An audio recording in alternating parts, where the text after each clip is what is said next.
Good morning friends. Civil services aspirants के लिए एक एक्स्ट्रा अटेम्प्ट या फिर कंपनसेटरी अटेम्प्ट इसे कहें, इसके लिए कोशिश जो हो रही है एग्जीक्यूटिव लेवल पर और सुप्रीम कोर्ट लेवल पर, तो अभी तक बहुत सारी कोशिशें की गई। बहुत सारे एस्पिरेंट्स ने इसमें अपना टाइम दिया, एनर्जी दी, एफर्ट्स दिए और अभी तक जो सिचुएशन है हम उस पर गौर करेंगे कि एग्जीक्यूटिव लेवल पर जो हम कोशिश कर रहे हैं और सुप्रीम कोर्ट में जैसे अभी केसेस लगे थे, तो उसमें हमें क्या थोड़ा सा स्लाइट सा चेंज हमें लाना होगा अपने एफर्ट्स में, जो एफर्ट्स हम कर रहे हैं, जिससे कि हमारा कंसर्न्स सुना जा सके। तो पहली चीज के बहुत सारे कैंडिडेट्स ने पूछा कि जो सुप्रीम कोर्ट में अभी केस लगा था उसमें सुनवाई हुई, तो इसका ओवरऑल क्या, इससे बेनिफिट क्या मिलेगा या फिर इसके क्या कोई नुकसान है। तो नुकसान तो इसमें कुछ है ही नहीं, और टाइम और मनी इज का जो फैक्टर्स है जो इसमें इन्वॉल्व हुआ, हालांकि वो तो रिक्वायर्ड था ही। इसके साथ जो बेनिफिट हैं इसके केसेस के क्या होते हैं, सिर्फ बेनिफिट इतना है कि अगर मैं आपको एक क्रूड एग्जांपल के थ्रू समझाऊं कि जैसे दलिया होता है और रचना केसेस आपने देखा था करीब 3 महीने पहले, 3 से भी ज़्यादा महीने हो गए और 4-5 महीने पहले करीब। तो रचना केसेस में जो वर्डिक्ट आया था, तो उस टाइम से अभी तक जो 4 महीने एफर्ट्स किए गए, केसेस लगे हैं सुप्रीम कोर्ट में और 4 महीने के बाद ये केसेस में हियरिंग हुई। 2 केसेस में लगे, Sohan Kumar versus union of India और एक अभिषेक आनंद सिन्हा।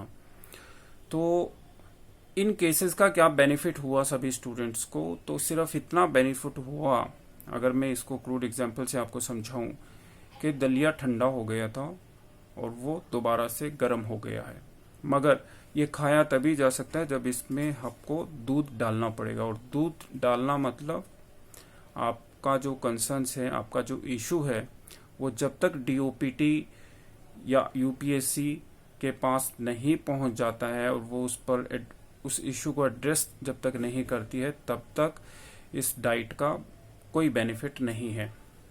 तो हमें अभी जो अभी ये केस लगा अभिषेक आनंद सिन्हा और पीछे एक केस लगा, दोनों केसेस से ये जो है डाइट दोबारा से जैसे ओवन में डाल दिया है चीज को और दोबारा से वो गर्म होकर के आपके पास आ गई है। बट ये जब तक कंप्लीट डाइट आप इसको नहीं ले सकते जब तक इसमें दूध नहीं डलेगा।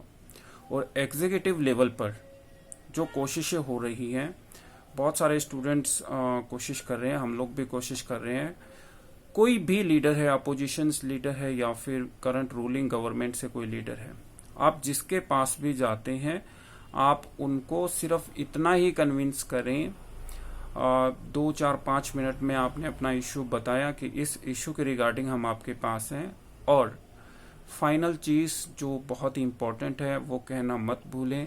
उसके लिए वही रिक्वेस्ट के लिए आपको कोशिश करनी है कि आप उनसे एक अपॉइंटमेंट के लिए रिक्वेस्ट करें कि फर्दर सर हमारी एक रिक्वेस्ट है आपसे कि आप home minister sir, prime minister sir या फिर डॉक्टर जितेंद्र सिंह, इनसे एक आप अपॉइंटमेंट की रिक्वेस्ट कीजिए उन अपोजिशन लीडर से। अदरवाइज प्लीडिंग देम टू, कई बार जैसे हमने गलतियां की हैं, ये हालांकि सभी ने की हैं, कि हम लोग जाते हैं जब एग्जीक्यूटिव लीडर्स के पास, किसी भी लीडर के पास, तो हम उनको बोलते हैं कि आप हमारा इशू आगे फॉरवर्ड कर दीजिए, और ऐसा नहीं होता है।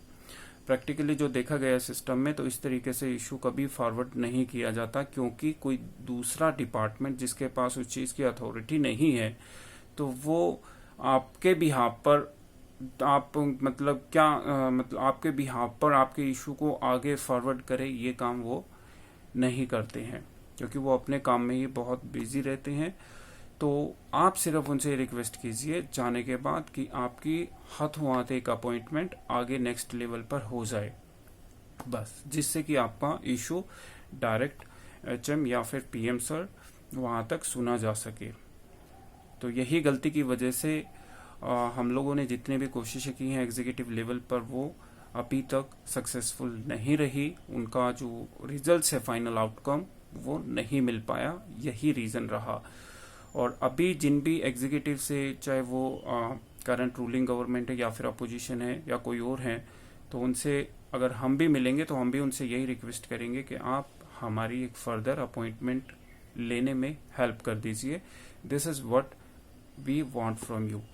तो यही एक रिक्वेस्ट है हमारी।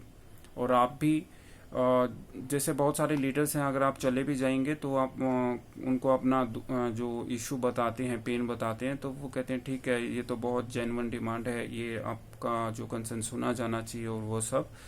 और वो कहते हैं ठीक है, मैं अपना देखूंगा इसमें, या फिर आप इसमें कोई लेटर छोड़ जाओ या फिर कुछ है। तो इस तरीके से इशू सॉल्व नहीं होगा। माइंड इट कि politicians are like smart enough in their work, and perhaps this is the way how they work for routine basis पे वो किस तरीके से काम करते हैं। आप चाहेंगे, आपको यस करेंगे वो, मगर उनके अंडर में नहीं है वो डिपार्टमेंट कि वो डिसीजन ले सकें, और वो ये भी नहीं चाहते कि किसी दूसरे डिपार्टमेंट के लिए वो सरदर्दी बने।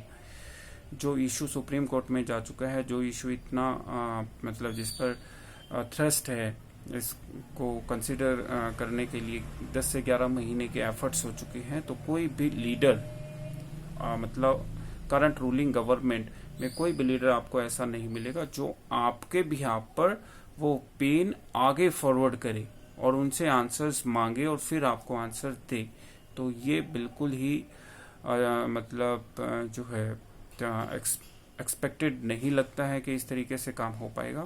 तो better thing is to meet anyone, doesn't matter वो रैंक होल्डर हैं, डजंट मैटर कि वो कैबिनेट मिनिस्टर्स हैं या फिर नहीं हैं, या फिर वो अपोजिशंस में हैं, किसी भी कोई भी रीजनल लीडर है आपके नियर बाय है, तो आप उनको सिर्फ इतना ही कोशिश करें कि वो आपके अपॉइंटमेंट लेने में हेल्प कर दें। और आप उनको मतलब पर्सनली ना कहें तो ज़्यादा बेटर है कि आप हमारे इशू को आगे फॉरवर्ड कर दो और ये सब, राइट। तो sometime it doesn't happens that way, तो वो नहीं हो पा रहा है काम। और आपने देखा भी होगा लास्ट टाइम एक अपोजिशन लीडर ने आवाज उठाई थी, हालांकि बच्चों के कहने पे, स्टूडेंट्स के रिक्वेस्ट करने पर उन्होंने ये किया था। That was really good. Some time it like ये इस तरीके के रिजल्ट्स आपको देखने को मिल सकते हैं, बिकॉज अपोजिशंस के जो लीडर होते हैं वो दे आर इन डिमांड। उनको चाहिए कि लोगों का समर्थन उन्हें मिले, उनको चाहिए कि कोई इशू हो जो नेशनल लेवल पर जाए और मतलब जिससे करंट गवर्नमेंट को वो कुछ कहने की पोजीशन में हो। तो अपोजिशंस आपके ये काम करने के लिए हमेशा रेडी रहेगा।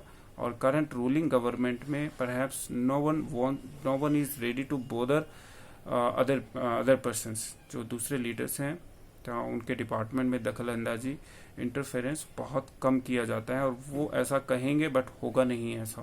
तो मेक श्योर कि आप उसके साथ साथ इशू को बताने के साथ साथ आप उनसे अपॉइंटमेंट के लिए रिक्वेस्ट करें।